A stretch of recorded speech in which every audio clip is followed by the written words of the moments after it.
Avril 2015, fin de la haute saison touristique en Martinique.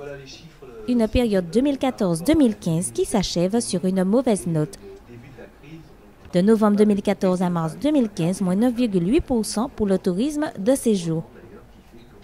236 023 touristes en 2013-2014 contre 212 769 touristes en 2014-2015. Secteur en plein essor en Martinique, les gîtes ruraux semblent tirer leur épingle du jeu. Souvent retenu pour les séjours de plus de 10 jours, le parc reste peu développé au nord. Le parc des gîtes de France gagnerait à avoir quelques hébergements effectivement dans le nord. Parce que c'est une région que les gens apprécient et malheureusement ils n'y vont que pour une journée ou des fois ils y retournent. Mais sur un séjour de 15 jours, il est très rare que les gens, ils vont une fois au Prêcheur, ils vont une fois à Grand-Rivière, des fois ils font la randonnée Prêcheur-Grand-Rivière, ils utilisent les services des marins-pêcheurs pour revenir à leur point de départ. Mais le séjour, effectivement, en gîte de France dans le Nord est relativement limité.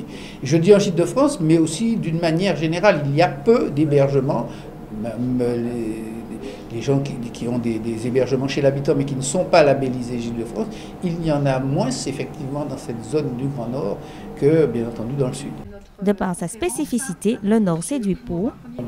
Grand-Rivière est une étape incontournable. Ils regrettent que l'habitation Les Rides soit fermée. Tout ce qu'on leur conseille, ils le font. La presqu'île de la Caravelle est un haut lieu de ces visites-là. Le musée du Rhum, le musée de la banane, la vannerie du Mont des Esses,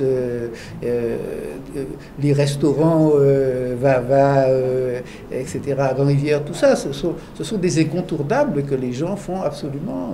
Et puis les plus audacieux, ils font l'ascension de la montagne Pelée. C'est dommage que la plupart des sentiers des Pitons du Carbet soient aujourd'hui fermés, mais les gens adorent d'une manière générale la zone du Nord, du Grand Nord. Prêcheur-Grand-Rivière, pour eux, c'est le bout du monde et ils trouvent ça extraordinaire.